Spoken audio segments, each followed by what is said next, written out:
Okay, welcome to episode 17 of the Total Hockey Training Podcast. I'm your host, Sean Scahan. And of course, before I introduce my next guest, I just want to remind everybody Total Hockey Training Online is available at trainheroic.com. And we're currently wrapping up the in-season phase. We got a few more weeks of our in-season phase, which is twice a week of training. And then we will progress to our postseason phase, which will consist of 3 days a week of training. And we'll do that through the month of June, in which we'll begin our 4-day off-season program. So that's at trainheroic.com, Total Hockey Training. Today's guest is Joe Sawicki. Joe is the Director of Sports Medicine at Shattuck St. Mary's. He has also been an athletic trainer at Vermont Academy, Bridgeton Academy, and he also studied health education at Worcester State and has studied sports medicine at Merrimack. Joe, good to see you, my friend. Welcome to the show, bud. Yeah, thanks. This is great.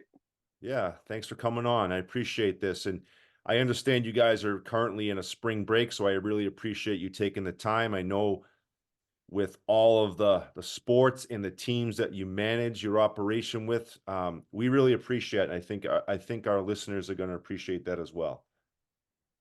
No, it's good. Yeah, I'm just taking this week to do a deep clean of the weight room, so this was a good little diversion for me. Yeah, absolutely. Well, thanks again. And so tell the listeners about yourself. I know you're from Western Massachusetts, correct? Right. Yeah. So I'm from my hometown is a little town just outside of Worcester, Massachusetts, in Central Mass. The town's called Southbridge, Yep. and yeah, that's where I'm from. Awesome. And then were you an athlete in high school? Did what led you to get into the sports medicine profession? Yeah, so I played football and baseball in high school, and I was moving toward baseball and then hurt my shoulder. I got into sports medicine just kind of it was very serendipitous. I was looking for a work study job, and I just went through the athletic center and saw a guy who I thought was one of the hockey coaches, turned out to be the head athletic trainer, who ironically enough was from the town right next to mine. So it ended up working out. We developed a really good relationship, and that's how I got into sports medicine. Wow. And so you went to Worcester State? Yep, I went through 4 years of being a student athletic trainer at Merrimack. Okay. Graduated there in '96, and then moved on to Worcester State, and I was a grad assistant athletic trainer at Worcester State. When I got into doing the strength and conditioning stuff, uh, as I got that into that as a senior project, because at my time there was no such thing as strength coaches for especially for hockey, and we didn't have one at Merrimack. So the head athletic trainer was kind of the de facto strength coach, and I had done pretty much everything I could do in the athletic training room. So I was doing a directed study course in the spring. He handed me the workout program for the guys, for the hockey guys, and said, this is your spring project. You're going to run the strength program for the hockey team." And and I mean, going through high school playing football, I mean, I knew how to do bench press, I knew how to do deadlifts, I knew how to do squats. He's like, just make sure they stay on task and make sure their form looks good. And so when I went to Worcester State, the stipend that I was making was peanuts. So I needed a job to kind of, for gas money and food and all that. So I got a job working at a health club just outside of Worcester as kind of just mop up the floors, pick up the weights, that kind of stuff. And got to talking with the people that ran it and said, I kind of know enough to be dangerous. And so they just inserted me into doing a little bit more, spin classes and abs classes, and running little fitness center type things. And I started getting involved with strength and conditioning as a personal trainer. I ended up working with a woman who was she was working towards trying out to be on the '98 Olympic team. I was the first one that women were.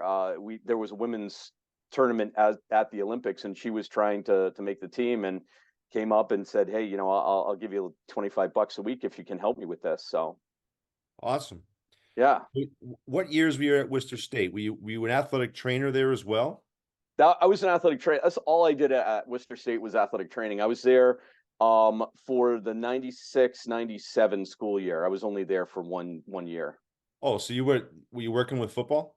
Yeah, yeah. Yeah, so I played for UMass Boston, and we I played. think you and I talked about this one We point. did, Yeah, okay, yeah, they I had was some. at that game. Yeah, that we Yeah, played against you guys. they had some monsters at linebacker, Yeah, man. Like, whoa, like guys who were like 6'2", 240 that they were that could run. giants. Yeah, and Yeah, unfortunately, they were really good. It was interesting. I my first kind of experience working with Division III athletics, and I was not expecting that. I mean, I graduated. I was 22 years old at the time, and I was probably younger than 2/3 of the team that was there. I mean, those guys, a lot of them, kind of life got in the way, and then they decided they're going to go back to college, and then they wanted to play football too. So we had a lot of 24, yeah, 25-year-old guys. seniors. And I questioned the yeah, I questioned some things. I'm not going to get into that with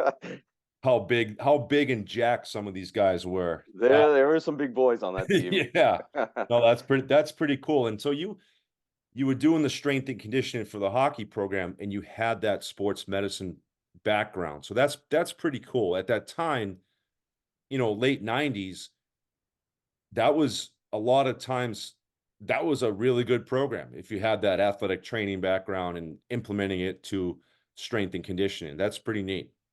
Yeah, and for me it worked out really well because it was kind of like as a student athletic trainer at the time, you basically you were the guy. I mean, it Yeah. was they kind of just handed you a kit and just said, ask questions if you need to, but go and do it. So it was a lot of trial and error, a lot of learning on the fly type thing. So it's knowing the strength and conditioning stuff helped me become a way better athletic trainer. I love that. I love that. That's great. And I remember like because I was originally an athletic training major at UMass Boston, and at the time I want to say it was 1,600 hours before you Yeah, sat for the exam. yeah, And so for me, with football being the only contact sport at UMass Boston at the time, I was looking at, I don't know, 2 more years after, I should have been there. And I bumped into strength and conditioning on the way, and decided that's what I want to do. But that was my story. But anyways, so and then after you graduated from when you left that position, was that to Bridgeton or was that to Vermont Academy? yeah. So I spent 2 years at Bridgeton Academy, and then right out of graduate school, and that too, that was kind of a really serendipitous situation as well. I was just looking for some summer work, and I was over at Worcester Academy because I knew the people over there, and they told me that there was an opening up at Bridgeton, so I went up there, and the position that they hired me for was to be an athletic trainer, and they also at the time wanted to put together a little bit more formal strength and conditioning program. And they said, you've got all of these pieces, what do you think about it? And I said, well, I've never really done it before, but if you're willing to give me a little bit of faith, then we'll see what we can do. And that's how I got to be like really both feet into the world of strength and conditioning. So I spent 2 years at Bridgeton, and then left and spent 3 years at Vermont. I had a year in between, but spent 2 years at Vermont Academy. And then when the position reopened, I realized that I really, really enjoyed working there with the population, with the coaches, with the people that were there. So I went back and spent 13 more years there. Wow, that's great. And Yeah. so then it led you to Shattuck St. Mary's. Yeah, it was like by the time I left Bridgeton, I had done pretty much everything there could be. I mean, at the time I left, I was the director of sports performance. I was also the athletic director, and then I was also the the head athletic trainer. So I had my AD? hands in like the entire athletic department. So when I interviewed for the position here at Shattuck, um the president of the school was like, you have everything that we are looking for this position that we're newly creating.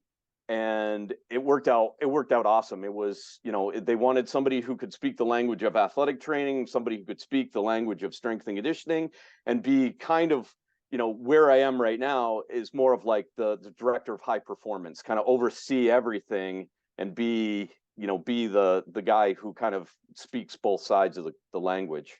Awesome. And you also Yeah. add in that administrative experience Yeah, as an exactly. athletic director. That's awesome. That's a pretty impressive background, bud. And you should be proud of that. And my question is, okay, so you are the director of all of it. How do you manage wearing all the hats? I mean, you look at Shattuck, there's, you have, I mean, on the boys' side, you have prep, you have AAA, 16U, 15U, 14U. And the girls' side, you have 4 or 5 teams. We have three teams on the girls' side, and Okay. then we also have five soccer teams in Yeah. addition to the golf and figure skating. So I was really fortunate that actually COVID ended up being a blessing in disguise for us, because before that I was juggling a lot of balls, and it was hard. And then a couple of our people left during COVID, and the school was said to me, well, we can only afford to hire one person in place of two. And I said, well, let's do this. Let's kind of combine some of that salary, and let's hire a really experienced head athletic trainer, which will then allow me to not have to do as much of the administrative role within the sports medicine side of things, and I can spend a little bit more time really focusing on developing our strength and conditioning program to where it needs to be, for a program of our stature. Yeah, I love that. And you've certainly done that. I've been down there, the weight room how's that weight room doing? I know when I was down there, it was kind of, I think you had just moved in, very spacious. I've been to the old one as well, which the old one was, I thought that was nice. You Yeah, had, the old one was awesome. It had that kind of old world charm to it. yeah, it did. It did. Yeah. And the new one, um, talk about how you designed that and how that's going. So we were really, really lucky, and the president of the school gave me a lot of freedom in terms of designing it. I knew that I wanted to. I didn't want like a student like fitness center. I Mhm. didn't want it to just be packed with stuff, just because. I wanted it to be able to be functional for all of our athletes. We have around 500 students here, but 300 of them are athletes. So we're servicing a big population, and I wanted to make sure that we had enough space to be able to do what we needed to do, but also enough equipment that we could have, um, you know, 50, 60 kids working out at the same time Mhm. without bumping into one another. So we Yeah, were really lucky. certainly I mean, big we enough for were that. really, really lucky. And we have a really motivated parent and alumni group that stepped in and opened up their checkbooks and said, here, how can we help? And so that the whole process was really unbelievable. That's awesome. That's awesome. Now, talk to us about a little bit about your culture there. I know, on the hockey side of things, you have some really, really high-end kids that to go to Shattuck to play hockey and to go to school and also to, help develop their hockey career. So you have highly motivated kids. So talk about that culture. Is it easy to implement what you want to do? And like, is it a tough sell? Like, talk about that if you could. I don't think it's a tough sell, because you're right. I mean, we really have high motivated kids here, so it's not hard to get them moving in the right direction. What I've found is that it took me a little while to build, to build, I guess, an atmosphere. I wouldn't say culture, because the culture has always been here. I mean, it was here way before I got here, but the atmosphere of we're doing something that has a goal at the end of it. It's not simply just we're going to come in, do a workout just to get you guys sweaty and, and move along the way, so it took a little bit of time for me to develop a program that I could sell to the kids that said, we're going to do this now, and then we're going to do this in a few weeks, and we're going to do this in a few weeks later, because we want you to be able to achieve, A, B, and C. In addition to, we want you to be able to, because our ultimate goal here within the hockey program is to win a national championship at the USA Hockey Nationals. And so that, we need to be able to accomplish all these goals at the same time of having our kids ready to go, working at 100% for that national championship tournament. Mm-hmm. Well, you guys certainly do that consistently, Yes. not just once every couple years, like every year, especially out of Minnesota when you have to advance from the region to nationals. Shattuck's going to be there. It's a tough goal for the Minnesota high performance to knock off Shattuck to get to nationals, because it's a different beast. You have, these teams are together from August until April every year, where the Minnesota high performance system, it's, you're taking the best kids from each district, putting them on a team, and they have to battle it out to basically see who plays Shattuck to go to nationals, right? That's how it works in Minnesota. So it's a tough hill to climb for these kids out here, but it's a true testament to what Shattuck is in terms of, that winning culture. I think it's an important thing. And you have the kids who are highly motivated, like I said, and they want to, go to play college hockey and ultimately the NHL. And, in all of my years working with NHL players who went to Shattuck, whether it's Zach or it's Drew Stafford, whoever, the guys who I work with, they had nothing but positive things to say about Shattuck and what it has done for their career. So it's exciting to learn all that information. Yeah, it's a really special place to work. Yeah. The entire atmosphere. I mean, we talk about it all the time, and we talk about it when kids come for their interviews to tour the campus. There's a Shattuck way, Mhm. and it just kind of pervades through the entire program. And for hockey, it's kind of a way of life. And I think that more of the other programs have kind of started to kind of envelop themselves within that ideology as well, so that we're not just talking about good players, we're talking about good people, we're talking about kids that work hard, that every single rep, whether they're in the weight room or whether they're out on the field playing soccer, or they're on the ice, or they're doing they're here at 6 a.m. doing skills with one of the coaches. Every single rep means something, and we don't waste a lot of opportunities here. Awesome. Awesome. So let's talk about your program. Like, who were some of your influences or philosophies that you've learned from and have implemented into your system? So I mean, I got to say, the first and foremost, because, and I was joking with him probably about a year ago, is that I had a chance to meet Mike Boyle back in 1994 when I was a student at Merrimack. The BU hockey team came in, and that was the first time I'd ever seen anybody leading the team in warmups. And I just happened, they were in the basketball gym doing their warmups, and I just happened to kind of pass by there, and I was enthralled by the culture that they had at that time, and the regiment that they were doing, because I'd never seen anything like that before. And then when I went up to Bridgeton, and I was joking with Mike Potenza about this a little while ago, that was kind of the start of those Perform Better one-day clinics. I don't know if you remember those. Oh, They yeah. had them at the Reggie Lewis Center in Boston. Yeah. And that was like a highlight of my professional development, going to those conferences every year.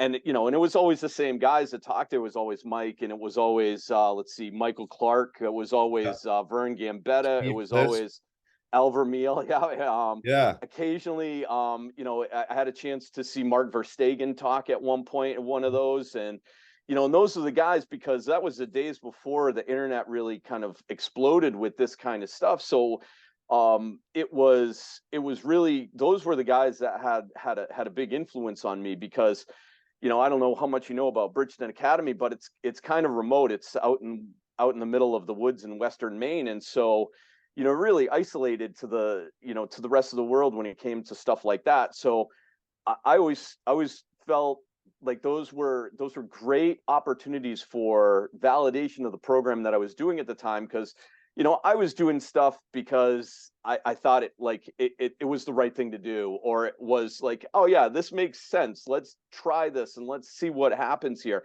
And then I'd go to those conferences and it would be like, oh, well, that's what Mike is doing and that's what this guy's doing. And then later on, I had a chance to get more involved with the NSCA, and so I started speaking at a couple of the conferences over there, and I got into connect with Eric Cressy and Brajesh Patel, and then I when I was at Worcester State, I had a chance to connect and meet and hang out every once in a while with Jeff Oliver, because Yeah. Ollie. that's Great where guy. our hockey team played at Worcester State. We were at Holy Cross, so those guys would be doing their hockey practice, and I'd just kind of hang out with whoever was around. And so those are the guys that kind of had a real influence on my program. So but I think at the beginning of it, the first priority, and I tell the kids all the time, our first priority is to make you guys healthy and to keep you healthy. And so, that's what we're going to do first, and then sports performance comes second. So if we can make sure that we're doing everything that we can to, keep you healthy and make sure that you're not missing time, for little things that could be avoided, then that's what we're going to focus on first, and then we're going to move towards sport performance. I love that. Yeah, I remember those. I've been to the Reggie Lewis Center a few times for those events, and yeah, I can remember watching, Vern Gambetta building the complete athlete VHS Yeah. tapes, and Yeah. Mike had his videos he published all on VHS, and that was I don't know, I thought those were good times. It was a lot simpler then, right? And then Yes. the NSCA conferences happened. Do they still have the NSCA hockey conference in Colorado Springs? I remember speaking at that probably 10 years ago, maybe. No, when Scott Caulfield left to go out to Norwich, they kind of they wanted to put that more onto the special interest groups, and it just kind of it kind of lost traction, which is unfortunate. I really Yeah. enjoyed those. I spoke at one, and then I went to, I think, 3 or 4 other ones, and those were awesome. Yeah, those were pretty good. There was some good speakers and great content there. I know I think Scotty Livingston still tries to have a hockey conference in Montreal every year. Yeah. I think, got sidetracked with COVID a little bit, but I think he's trying to do it again. I think that'd be awesome learning experience. So in like the last year, what's one new thing you've incorporated that you think has been, I hate the word game changer sometime, but what's one thing that you've done recently that you're like, okay, this is new and exciting for us? So it, a couple of years ago, and you'll appreciate this because you know this athlete pretty well, but we were getting to a point where we would do our program and everything was going really well. And I think that we focused a little bit too much on strength development, because we had a couple of kids, and this one that I'm speaking about now, I mean, he was getting to a point where he was benching close to 300 pounds, he was deadlifting close to 700 pounds, and because we have such a competitive environment, it was, well, if you can bench 250, I'm going to try to bench 255. And then Yeah. kid A comes back and says, oh, well, I can bench 260 instead. So we were getting to a point where it was like, okay, well, we're strong. We all know that. And we were pushing the limits, I think, of what I felt were safe. Hmm. And the last thing I wanted to do was put a kid in harm's way because of because his ego said, let's try and lift this much, or let's try and do this much. And so um I stepped back that one summer, and I was like, okay, we need to do this in a more kind of regimented scientific way that's going to be better and smarter for our kids. And so at the time, it was really just the coincidence was there. I remember Devin McConnell giving a talk about his program down in Arizona, and he had this phrase that he used called hockey strong. And I was really, really interested by the idea of what that meant. And so we got to talking, and it was, the ideology of his hockey strong was that at some point, more strength doesn't equal better performance. Mhm. And so we get to talking about, like, well, what does that mean? Like, where is the threshold for that? And so he was talking about, what the threshold is that he has for the guys down in Arizona. And I was thinking to myself, well, shoot, I mean, we probably have like 10 or 12 guys right now that are at least that strong. So do we need to be any more strong? And so we put together a program of, what we call here hockey strong, where it's a threshold of strength that we want all of our kids to get to, from age 14 all the way up. And so they keep pushing that until they reach that threshold. Well, once they reach that threshold, then we move them into a little bit more of a power speed based programming, where we can apply that strength and be a little bit more, we don't have to worry about the safety of them, reaching higher and bigger weights. We can deload them knowing that they have that requisite strength.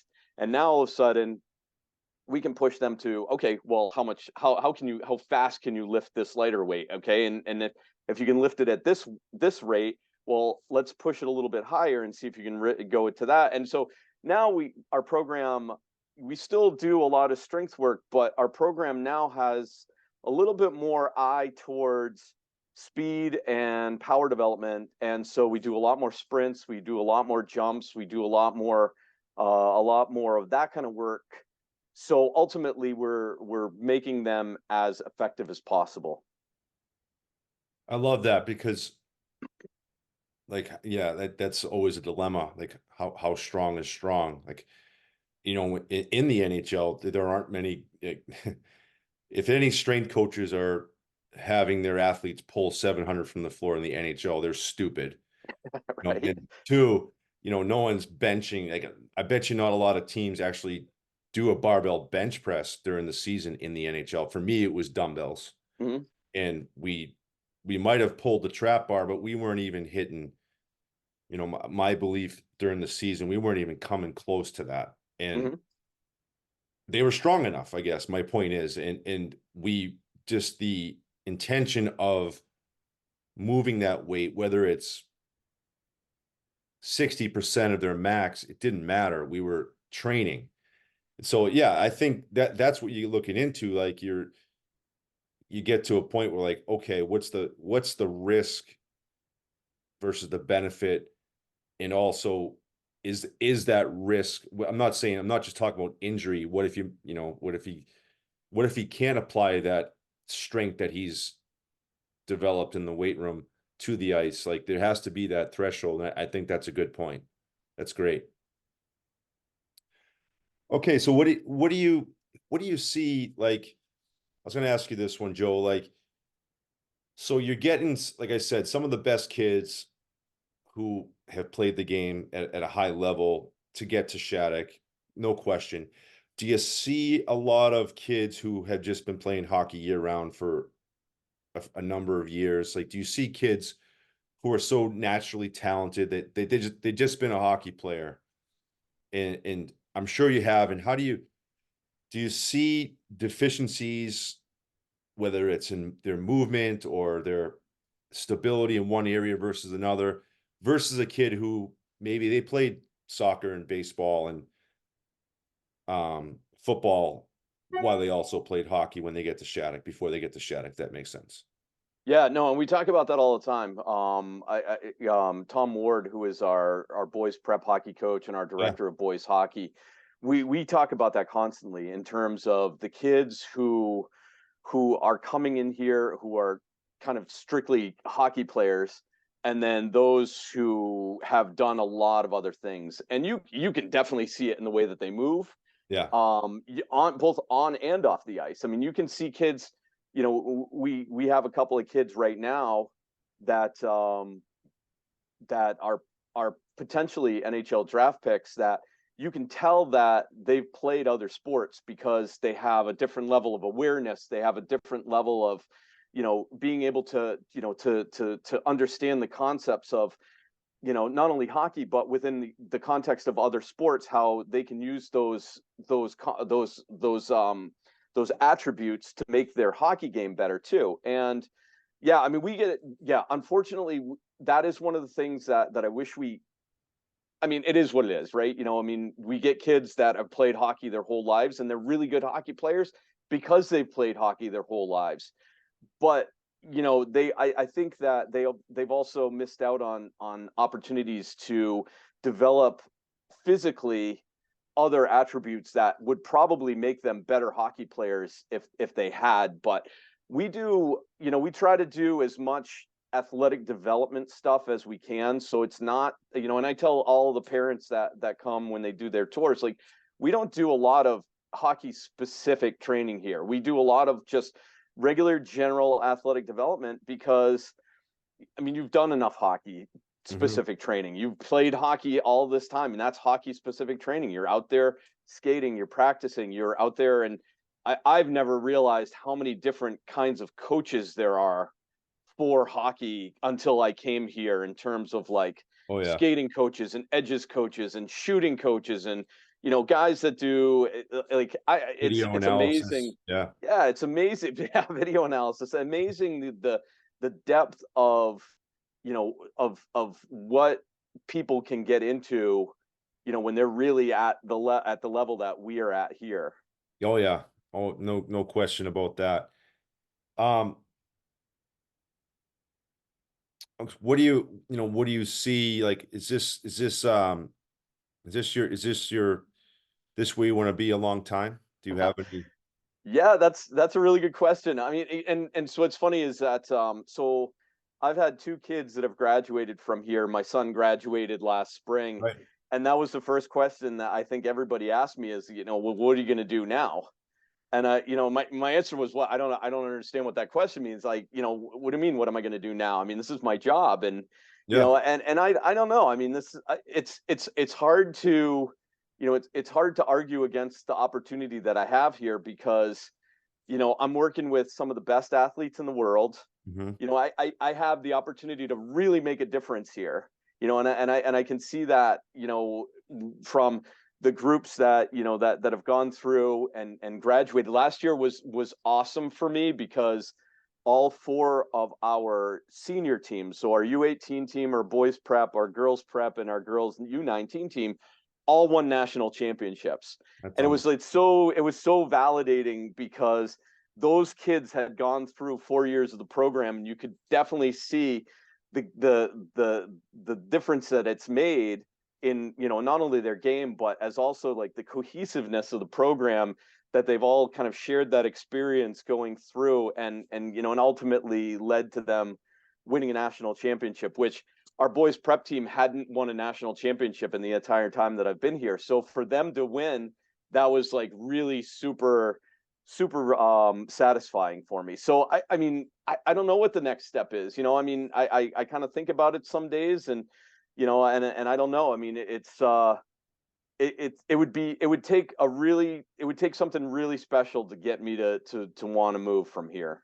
Oh, that makes sense. And it's gotta be really rewarding and fulfilling, for example, you know, kids off that Bantam team from a few years back, you have one of them is going to be number one pick this year.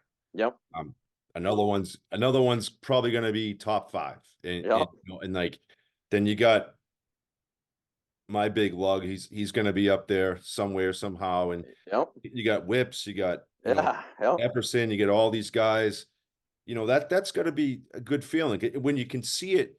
Then never mind Parky's down there too, right? So you Yep. got every year you get to see that. You get to see these kids, make the national development team, get drafted, play college hockey, and ultimately try to see them, in a perfect world, achieve their goals of playing professional hockey. But then you get the next group of kids coming in Yep. every year, and that's got to be pretty cool to see that, It is. It really is. I was thinking about this the other day, and in the 9 years that I've been here, there have been 30 kids drafted that I've had a part to play in that, and Yeah. we were watching on. I went with the boys prep team this weekend out to Toronto, but on the way back we're watching Philadelphia play Pittsburgh, and there's Cam York playing on the Yeah. on the power play in the last 2 minutes of the game for Philadelphia. And I mean, that's look at a kid like that and you're like, yeah, I mean, that's really awesome to see. Yeah. And and with all of the, I mean, I think that there's a girl or a woman on every single one of the PWHL teams right now that was here when I was here. So That's neat. that, yeah, exactly. And watching the next Olympic cycle, there'll probably be like 3 or 4 girls from Shattuck that will ultimately make that team, and and winning gold medals, and that's knowing that you have a little part to play in that, whatever it is, it's that's really, really cool. That's awesome. And you mentioned Cam York. It's a kind of a funny story. Years ago, back in California, during my off seasons, I would train kids from in that area, and I was training Cam's older brother. I think his name was Cole, and he was a high school hockey player at Orange Lutheran. And his mom Terry was like, "Hey, would you mind if his little brother came?" I'm like, "Yeah, I mean, I train, teenagers. This kid was maybe 11, and this little kid with red hair came in and trained, and I think I saw him for 2 summers. I didn't really pay attention. He was probably, double A Pee Wee on the junior ducks, and I had a few other kids, Craig Johnson's son as well, which is kind of funny. And then a few years later, I accepted the job at Boston University, and Albie O'Connell, who was the assistant coach at the time, like the first thing he said out of his mouth, he's like, "You trained Cam York." I'm like, remember Cole York? I'm like, the little kid? It's like, yeah, you need to call him right now, or call his mother right now, and tell him he has like 60,000 reasons per year to go to Boston University. Is that good? And he's like, "Oh yeah." I'm like, wow, that was pretty cool. Like I remember that, like, I trained him when he was like, my son Wyatt's age. He's Yeah. 12 now. So yeah, he's a pretty good player. And that's good to see a kid from Anaheim Hills, California, doing well. Well, that's great, Joe. I got one more bonus question for you, though. For the Bantam age group, is the 10-yard dash records established a couple years ago? Is that still current, or did someone break that? Let's see.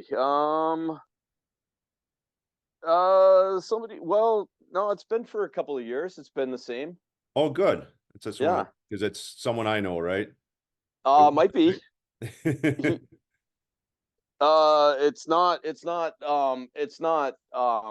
Will, but Oh, I thought Will got it his year. he did. He had it for a Someone beat couple of him. Oh, years. that was Yeah. what I was He did getting at. those strong, long strides Yeah, that yeah. do No, really it's well. good. But yeah, no, that I mean that whole Bantam team, they were special. That Oh was, yeah. I mean, Yeah. Cole Eiserman's still, one of the probably the best athlete that I've ever worked with. I mean, that kid Yeah. could do literally anything. I mean, I remember our spring athletic program. Once we're done, we play one day a week. We play some sort of a game. Like we'll play dodgeball, we play flag football, um, and you know it's amazing to watch these kids out on the ice, but then you get off the ice and all of a sudden it's like you watch them throw a ball, and some of them are Oh, oh, competitive. is Yeah. that your you should be throwing with the other arm instead. I mean, what is that? And so some of it is pretty ugly, but yeah, they're all super competitive. But then then we get out and we're playing flag football one day, and Cole gets out there and he's like, yeah, I'm going to be the quarterback. And he gets out and probably throws the ball 60 yards, no problem whatsoever. And then, we start, getting into the games, and, he's running right past people, he's cutting around people. And then, we're playing wiffle ball one time, and I said, all right, I'll be the designated pitcher, and, cause in that way, nobody's arguing about it. And I could literally not get anything past him. Like, I'm like Yeah. pulling every trick out of the bag that I can, and I couldn't get it. And then we're playing dodgeball, and he's always the last guy out there. And I mean, like, so that whole group. And then, and Yeah. then obviously Macklin is his reputation speaks for itself. And Yeah. and he'll probably be the number one pick in the draft. And that whole class was really, really fun to be around. Did you ever collaborate with Rick when he was around? No, because I never really had the time. The Yeah. schedules were really so tight that I only had a chance to meet him, I think, maybe once or twice. Okay. And it was kind of just in passing, as because he was here for like family weekend or something Yeah. like Yeah. that. Right. Yeah. I saw a video recently of it was about Macklin and his dad's relationship, and I thought it was really cool. And he had some old videos of like training Macklin and his brother Hmm. Aiden, and Aiden, yeah. when they were younger and doing the things like we were talking about earlier, like that athleticism stuff. Like they weren't banging out in the weight room. They were, I don't know, for example, ISO squat holds or Yeah. sprints up the hill, stuff like that. So that's pretty cool. And he's a great kid, and he's gonna be one of those generational players as well as Cole as well. So that's pretty cool. Well, that's awesome, Joe. So that's about all the time I have, but I really appreciate the time and one getting to see you again and connect with you here. And you're doing a great job down there. And it's just like I said, that standard of winning and consistency and that culture speaks for itself. So I appreciate your time, buddy. Oh yeah, this was great. I appreciate it. Awesome. Thanks, man. I appreciate it. And you have a great day, pal. Thanks. Yeah, you too.